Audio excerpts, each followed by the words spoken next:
Allahu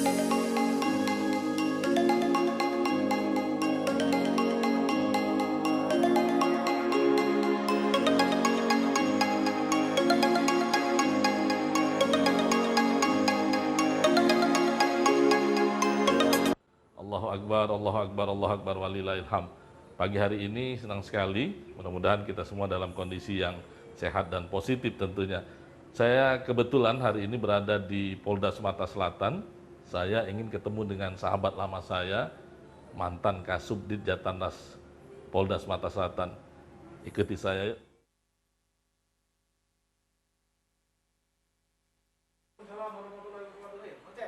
Jenderal. Alhamdulillah. Yuk jaga jarak ya. Iya, siap-siap namanya Jenderal. Suasana masih kita harus jago supaya masyarakat Siap. juga patuh terhadap aturan. Pemirsa, seperti yang sudah saya sampaikan tadi, saya sudah ketemu dengan sahabat lama saya, mantan Kasatpidum Polda Sumatera Selatan, yang kini sudah menjadi orang nomor 1 di Polda Sumatera Selatan. Siapa lagi kalau bukan Irjen Pol Profesor Dr. Eko Indah Heri MM. Saya sudah bertemu, kita langsung ngobrol saja dengan beliau. Bang, apa kabar Bang? Saya panggil abang aja, saya biasa udah panggil abang ini. Nggak apa-apa, kan kau lama gitu. Jadi kita bahasa Palembang atau bahasa Jakarta nih Bang? Bahasa Palembang, Bahasa kita di Palembang soalnya. Kan pakai bahasa Jakarta. Baik, pemirsa, dalam kesempatan ini bertepatan dengan peringatan Idul Adha 1441 Hijriah, semangat berkurban, persatuan tetap harus kita jaga ya Bang ya. Betul. Apalagi sekarang kita tengah menghadapi kondisi atau ujian musibah, ini kita harus tetap semangat, apalagi bagi mereka yang mampu untuk bisa meringankan beban dari saudara-saudaranya. Tadi sudah saya sampaikan, pemirsa, bahwa saya sudah kenal lama dengan beliau. Yang saya ingat beliau tetap orangnya low profil, kalau pinter sudah pasti karena sudah profesor. Punya komitmen dan integritas, itu yang menarik menurut saya. Pertanyaan saya Bang, untuk Abang di pertemuan kita pertama ini, bagaimana bisa menjaga komitmen itu sebagai seorang anggota polisi yang kita tahu bahwa polisi ini banyak sekali tantangannya gitu. Saya kira untuk menjaga komitmen ini kan memang bukan hal yang gampang ya. Saya sendiri juga mungkin belum maksimal. Tapi saya hanya punya prinsip, saya harus berusaha lebih baik dari hari ke hari. Sehingga komitmen ini menjadi bagian yang tidak terpisahkan dalam diri saya.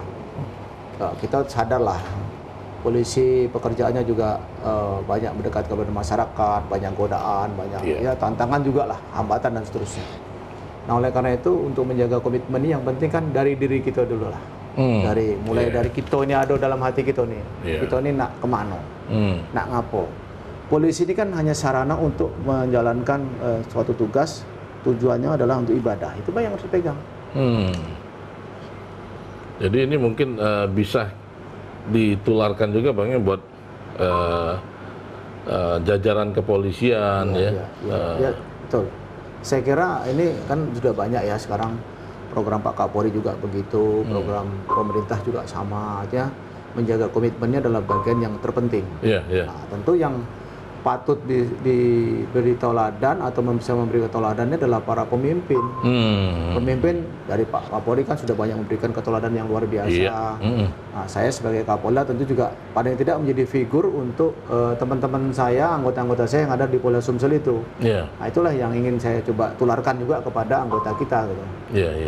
Oke, saya masih ingin bernostalgia pemirsa dengan beliau ini karena saya kenalnya waktu itu AKBP, Kasatpidum. Jadi saya nggak merasa beliau jenderal. Tapi pertanyaannya Bang, bedanya di mana pada saat kita masih merintis karir di kepolisian, katakanlah begitu, dengan sekarang sudah menjadi seorang jenderal dan menjadi pimpinan. Ini bedanya di mana? Kalau yang jelas kalau dari segi pangkat berbeda ya. Tanggung jawab juga pasti berbeda. Kalau dulu saya jadi Kasatpidum itu hanya mengelola sebagian kecil daripada pekerjaan reserse, khusus pidana umum. Nah kalau sekarang kan saya harus tahu semua. Tanggung jawab saya lebih besar, lebih luas. Saya mengelola sumber daya manusia yang juga luar biasa. Ada 15.000 anggota kami di sini. Nah itu kan harus saya kelola semua. Kalau dulu saya hanya spesifik bicara masalah reserse, bagaimana nangkap orang, memproses orang, mendidik dan seterusnya. Kalau sekarang saya nggak hanya masalah reserse, saya bagaimana mengelola sumber daya yang lain, sumber daya manusia, sumber daya logistiknya, berkomunikasi dengan orang, berkomunikasi dengan instansi, melihat peluang-peluang yang berkaitan dengan di internal maupun di eksternal. Saya juga harus membangun hubungan dengan pihak-pihak luar. Saya juga harus melihat bagaimana keinginan atau harapan masyarakat terhadap Polri. Itu kan sesuatu yang harus saya komunikasikan, saya siapkan untuk saya berikan yang terbaik kepada masyarakat. Jadi lebih besar lah tanggung jawab ya. Tapi kalau tugas sebenarnya sama baik. Kamu baik Bang. Baik. Semua mengelola SDM ya, sumber daya manusianya, sumber daya logistiknya, sumber daya keuangan dan seterusnya. Sama baik. Cuman tanggung jawabnya dan lingkupnya yang lebih besar. Oke. Artinya dibuat santai Bang ya. Harus santai, harus santai. Oke. Bang, sesuai topik kita hari ini, polisi, tantangan dan peluang ya. Oke, ya. Tapi kita harus jeda iklan dulu Bang, ya. Karena setelah ini Abang harus siap menjawab. Polisi itu kan banyak pujiannya, banyak juga kritikan. Betul, memang. Siap Jenderal? Betul, Oke. siap. Pemirsa jangan kemana-mana, tetap bersama kami di obrolan kita spesial Hari Raya Idul Adha. Ya, kembali lagi di obrolan kita spesial Hari Raya Idul Adha, masih bersama dengan Kapolda Sumatera Selatan, Bapak Irjen Pol Profesor Dr. Eko Indra Heri, MM. Bang, sekarang kita bicara tentang tantangan dan peluang Polri ke depan. Karena kita tahu bahwa memang Polri diinstruksikan melalui undang-undang ya Bang ya, bahwa memang harus menjadi masyarakat sipil dan menyatu dengan masyarakat ya, sehingga Polri ke depan sesuai dengan yang Pak Kapolda sering share, saya pantau di media sosial, itu semakin dicintai dan disenangi oleh masyarakat. Nah, pertanyaan saya, bagaimana seorang Kapolda Sumatera Selatan mengomentari dan mencari solusi hal ini, Bang? Baik, terima kasih. Saya setuju ya yang dikatakan tadi tantangan, karena gini, banyak orang melihat itu hambatan. Itu selalu menjadi persoalan. Kalau saya itu bukan hambatan atau persoalan, tapi adalah tantangan. Artinya di balik semua itu ada upaya kita yang maksimal untuk menjadikan peluang untuk maju gitu. Kan dimanapun kita bekerja, tadi waktu saya jadi Kasat Bidum itu ada hambatan, ada masalah, tapi itu sebenarnya ada sarana untuk tantangan kita untuk atau challenge untuk kita lebih baik kan. Nah, oleh karena itu ketika saya menjabat sebagai Kapolda Sumsel ini dan melihat bagaimana kondisi Polri secara umum, saya memahami bahwa ini sebagai tantangan saya untuk menjadikan Polri yang lebih baik, terutama di Polda Sumatera Selatan ini. Saya sadar bahwa ketika saya menjabat di sini kan saya dalam konteks Kasat Bidum dulu dan juga jadi Kapolres di Lahat. Nah, sekarang saya berada di posisi puncak.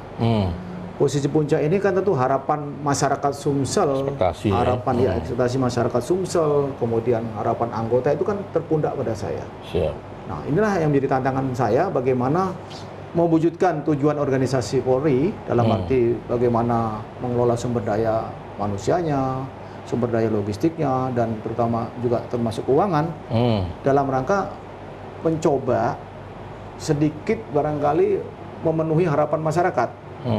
Karena kan harapan masyarakat selalu tinggi terus. Tapi ini tantangan. Kita tahu bahwa karakteristik Palembang ini atau Sumsel ini kan berbagai banyak suku di dalamnya ya. Ini kan juga jadi tantangan tersendiri. Tapi saya bersyukur bahwa pernah dinas di sini, sehingga saya anggap hambatan itu sebagai sebuah peluang dan sekaligus tantangan untuk saya untuk menjadikan Polda ini lebih hebat gitu. Makanya saya membuat sebuah program yang sederhana saja, yaitu yang disebut dengan Mang PDK. Mang PDK ini kan singkatan dari Mang Polisi Dulur Kita. Ini konsepnya sederhana sebenarnya. Bagaimana sih? Kita kan tahu lah orang Palembang nih, kalau lah berdulur itu apa-apa pacak dinjuk, kan? Kira-kira pacak masalah besar pacak kecil, masalah kecil pacak dihilangkan. Nah, dengan berdulur itulah polisi dengan masyarakat, kalau lah berdulur, lah dekat. Kalau lah cak dulur itu, kadang-kadang dulur baik, kadang pacak ribut. Nah, kalau orang lain lah menjadi dulur, biasanya kita lebih akrab. Itulah yang konsep itu yang sudah saya bangun. Artinya polisi mencoba mendekatkan diri kepada masyarakat. Sudah banyak Babin Kamtipmas, semua itu sudah dilakukan melalui program-program pendekatan masyarakat, toko-toko semua sudah jalan. Tapi saya lebih memframe-nya saja ke dalam konsep Mang PDK dulur kita ini konsep yang lama, tapi saya coba diintenkan lah, dimaksimalkan, dioptimalkan dengan segala kemampuan yang ada. Terutama dalam konsep sekarang ini kan kita sedang menghadapi musibah ya, musibah tidak hanya Indonesia saja, tapi seluruh dunia, COVID-19. Nah, konsep Mang PDK ini relevan. Bagaimana polisi bisa sebagai dulur ketika ada dulurnya sakit, ada dulurnya susah, polisi bantu. Bukan hanya pada saat polisi perlu misalnya peduli. Jadi kita ada bakso, ada kegiatan yang lain. Jadi lebih pendekatannya kepada muatan-muatan lokal yang ada di Sumatera Selatan. Kalau di Palembang kita gunakan bahasa Palembang, dulu Palembang. Kalau kita di Lahat pakai bahasa Lahat, kalau di Sekayu pakai bahasa Sekayu. Tetapi pendekatannya berdasarkan kultur masing-masing suku yang ada di Sumatera Selatan ini kan banyak nih suku kita ini. Termasuk ini ya Bang, kemarin kan kita sempat katakan agak renggang-renggang dikit dengan para ulama, para ustaz. Nah ini bagaimana Abang bisa ini Bang? Itu juga salah satu upaya. Artinya Mang PDK ini tidak hanya sasarannya pada masyarakat tertentu, tapi seluruh lapisan masyarakat. Seluruh strata, termasuk juga mungkin ada yang kerja informal, ada yang formal, termasuk dengan TNI, dengan Pemda. Jadi tidak hanya satu kelompok saja, termasuk dengan para ulama. Alhamdulillah saya sudah sebagian besar saya sudah datangin, termasuk partai politik. Ini adalah dalam konsep untuk mengkomunikasi sekaligus barangkali lebih banyaknya ketika ada masalah apa yang harus kita lakukan bersama-sama. Karena kan polisi kita ini tidak bisa kerja dewek kalau tahu bantuan masyarakat, tahu bantuan tokoh-tokoh agama, tokoh-tokoh yang lainnya tidak bisa kami. Itu ada hambatannya enggak Bang? Kan kita katakanlah kayak perwira aman lah mungkin pola pikir Nah di tingkat bawah gimana? Sebenarnya di tingkat bawah itu kalau kejengok potensinya ada. Kawan-kawan Babin Kamtibmas itu luar biasa. Nah tinggal mungkin direktif atau arahan yang lebih pas dari Pucuk, dari Kapolda, dari pembina fungsi, termasuk dari Kapolres. Jadi teman-teman di bawah itu bisa lebih operasional. Nah, jangan bersolo berpikir lagi dia. Kalau berpikir pening dia kalau dia. Jadi kau dekati ini diskusi ada apa-apa, itu. Nah konsep-konsep sederhana apa ya? Kepemimpinan atau leader ya dibutuhkan Bang ya. Pada leader pada setiap level ya, tidak harus level Kapolda, tapi sampai level Kanit pun itu harus punya leader yang luar biasa itu. Dan bagus di sini saya lihat potensi cukup luar biasa. Ada satu lagi nih yang saya lihat menarik menurut saya yang sudah Abang terapkan di Polda Sumatera Selatan, masalah pengakuan dosa. Ini pemirsa ini menarik juga nih. Kemarin sempat saya monitor juga di medsos, menarik menurut saya. Ini bagaimana Bang? Ini bagaimana ini? Ya, ini gini. Ini kan sebenarnya awal muasalnya itu kan ketika saya melihat dari data. Data di tempat saya itu pelanggaran disiplin yang paling banyak pertama adalah masalah disersi, meninggalkan tugas. Kedua masalah narkoba. Dan kebetulan juga saya melihat data juga ada beberapa anggota saya yang saat ini ada di tahanan lapas, ada di tahanan polisi juga ada yang sebagai pengedar dan seterusnya. Nah ini kan membahayakan bagi saya menurut saya.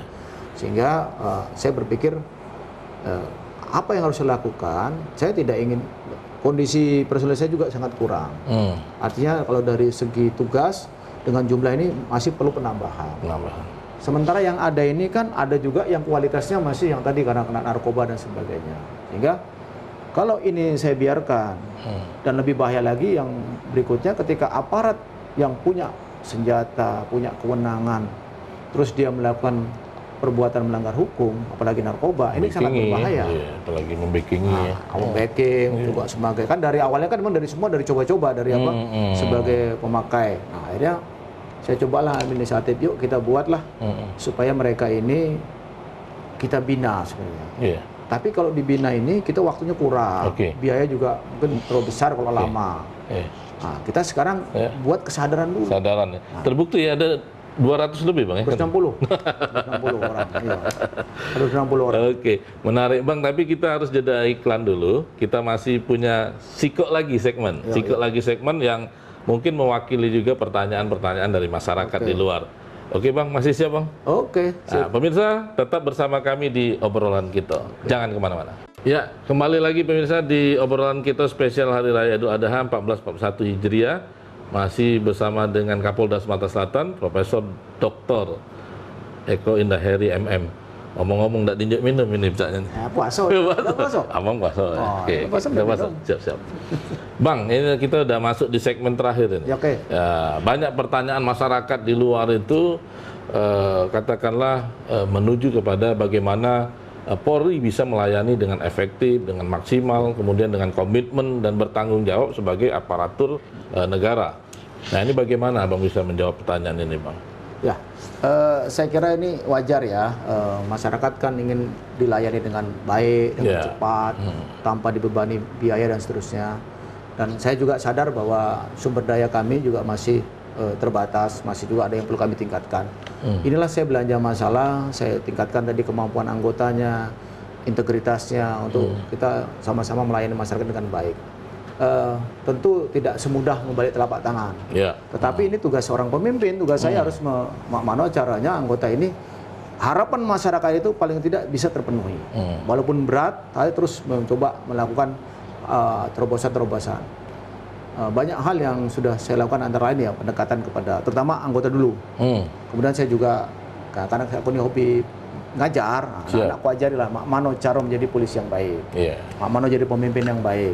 Terus sistem juga kita bangun, kita ada call center. Nah ini yang di depan kita ini adalah salah satu bentuk aplikasi yang namanya Lancang Kuning. Memang kita mengadopsi dari Riau, tapi ini konsep untuk memberi jawaban terhadap apa yang diharapkan oleh masyarakat. Ini menjelaskan tentang Kahurla. Ini daerah-daerah Mano, daerah yang ada fire spot, fire hotnya, hotspot titik api ya? Titik api ya, sorry. Titik panas. Nah di sini kita bisa langsung melihat, kemudian nanti kita sampaikan ke Polres-Polres di Binekaptius, dia akan datang. Kita punya di sebelah sana itu ada posko yang untuk memantau kejadian di seluruh wilayah. Ini bentuk pelayanan kita kepada masyarakat. Nah salah satunya misalnya di daerah, kalau sepanjang jalur ini, sepanjang jalur utama dari bandara sampai dengan Jembatan Ampera itu, itu ada kamera gitu galau itu. Nah, kamera itu melihat ada aktivitas apa sama masyarakat. Ada sesuatu yang aneh, nanti dari command center itu akan menyampaikan kepada polsek yang terdekat atau anggota yang terdekat untuk segera menanggapi kalau ada masalah. Siap. Nah itu. Jadi terus bisa di seluruh Polres nanti ya, Bang? Itu rencananya. Kita sementara ini baru di wilayah Palembang saja, karena ini kan infrastruktur harus kita bangun. Ya. Kemudian juga kita selain itu, saya juga membuat maklumat masalah Kahurla, masalah kemarin kan banyak kejadian-kejadian kita ini ada penganiayaan berat. Ini kan juga bagian dari kita untuk melakukan pelayanan ya. Artinya pelayanan itu juga bidang kejahatan, bidang-bidang yang sifatnya mungkin kehadiran masyarakat, berkumpulnya masyarakat, semua kami coba maksimalkan. Termasuk juga mungkin pemberian sanksi dan punishment buat anggota itu, termasuk ini juga program Abang ya? Ya, itu kita sampai sekarang kan kalau punishment itu sudah mungkin ada beberapa banyak sudah kita paksa untuk kita selesaikan. Ada yang dihukum disiplin, ada yang juga terpaksa harus berhenti jadi polisi karena sudah menjadi yang memalukan organisasi seperti itu, mencemarkan organisasi. Ada juga yang reward itu hampir setiap kasus itu kalau dapat diungkap dan sebenarnya itu kita beri reward tiap bulan. Oke. Ya, jadi artinya masyarakat bisa lah dijamin lah Bang ya untuk ke depan kita berusaha ya, lebih baik. Kalau jamin mungkin enggak ya, berusaha lah ya. Kita sama-sama berusaha supaya kami ke depannya lebih baik. Kami mohon doa juga pada masyarakat karena ini kan juga pekerjaan yang tidak semudah membalik telapak tangan, tapi tentu bisa kita lakukan insya Allah. Saya ingat pernyataan Kapolri Bang, harus ada perubahan strategis katanya. Benar ya? Betul. Oke Bang, terakhir mungkin bisa menyampaikan sesuatu yang positif buat masyarakat di Sumatera Selatan juga termasuk buat anggota mungkin Bang. Silakan Bang. Baik. Assalamualaikum warahmatullahi wabarakatuh. Ada beberapa hal yang ingin saya sampaikan mungkin ini juga pada diri saya juga, kepada masyarakat dan juga termasuk kepada seluruh anggota. Pertama, dengan kondisi yang kita hadapi sekarang ini, tentu kita yang bisa menyelesaikan masalah di Sumatera Selatan ini. Kita akan berhadapan dengan persoalan-persoalan ke depan ini, karhutlah, COVID-19 juga masih meradai sama kita. Kemudian juga ada masalah pilkada yang insya Allah nanti pada bulan Desember ada 7 kabupaten yang akan melaksanakan pilkada. Di samping juga kejahatan-kejahatan juga masih ada terjadi di tempat kita hari demi hari. Nah ini tentu menjadi PR kita bersama, terutama kami yang para penegak hukum. Tapi kami polisi tidak bisa bekerja sendiri. Tentu kami harus bekerja dengan masyarakat, dengan elemen-elemen masyarakat yang lain, dengan TNI, dengan Pemda, dan seterusnya. Nah oleh karena itu pada kesempatan yang mulia ini, saya pikir kita besok akan melaksanakan hari Idul Adha, di mana kita tahu Idul Adha ini adalah kita mengambil manfaat atau mengambil pelajaran dari Nabi Ibrahim tadi. Nah, oleh karena itu kita juga harus juga siap untuk berkorban. Berkorban dalam arti juga melakukan hal-hal yang dari negatif menjadi ke positif. Kita berkorban untuk tadi kalau menghadapi COVID-19, kita tidak, kalau keluar rumah untuk menggunakan masker. Kemudian juga menjaga jarak, kemudian juga mencuci tangan. Kemudian juga berkorban, mungkin kita tidak biasa gampang ketemu dengan uang, dengan rame-rame. Sekarang kita berkorban untuk sedikit mungkin agak jauh. Kemudian juga yang paling penting adalah kita jangan menjadi sebagai pelaku kejahatan atau menjadi korban kejahatan. Dua-dua ini jangan sampai terjadi. Pertama, menjadi korban kejahatan. Bagaimana caranya? Satu, jangan mencolok. Kalau kita ada di mana-mana itu, mungkin perhatikan masalah barang-barang yang kita bawa. Kemudian kalau kita naik sepeda motor, naik apa, juga perhatikan suasana di jalan dan sebagainya. Kalau kita bawa duit, bawa motor yang tolong di tempat yang bagus taruhnya. Waspada, lalu diamankan dengan kunci dan seterusnya. Kemudian jangan menjadi pelaku kejahatan. Nah, ini kadang-kadang ini kita, karena adat istiadat kita, ada kebiasaan kita, ada yang sering membawa senjata tajam. Nah, begitu panas dikit langsung digunakan. Nah, ini jangan. Kita ini gak panas nian. Kadang-kadang mujaku tak kata sumbu, langsung meledak baik. Nah, ini tidak boleh. Kita hidup dalam masyarakat ini. Kalau ada masalah, pertama gunakan kebiasaan nenek moyang kita yang paling bagus, yaitu musyawarah. Selesaikan sama tokoh agama, tokoh masyarakat di sebagian kita. Ada Pak RT, ada Babin, ada Babinsa. Selesaikan dulu lah. Kalau udah baca itu, nah selesaikan melalui para penegak hukum, lapor ke polisi. Jangan main hakim sendiri. Saru aja. Yang kemarin itu main hakim sendiri, ini begitu ditangkap kan nyesal. Terpaksa berurusan dengan polisi, masuk penjara. Nah jadi saran saya, saran kita ini sama-sama, Palembang, Sumsel ini kita inilah yang ada di sini, kita yang menjaga, kita buat ketertiban masyarakat ini, kita sama-sama menghadapi musibah ini dengan musibah COVID-19 dengan ikhlas, kita sama-sama berkorban, kita ingat pengorbanan Nabi Ibrahim, kemudian kita sama-sama jago Sumatera Selatan ini. Aku yakin kita bisa lolos. Amin. Oke, Bang, terima kasih atas waktunya, dan pemirsa, kami akhiri dulu perbincangan obrolan kita spesial Idul Adha hari ini. Kita doakan juga buat Kapolda Sumatera Selatan kita, Bang Eko ini, untuk semakin sukses dan makin bisa berkomitmen untuk masyarakat semuanya, termasuk anggotanya. Amin. Assalamualaikum warahmatullahi wabarakatuh. Salam.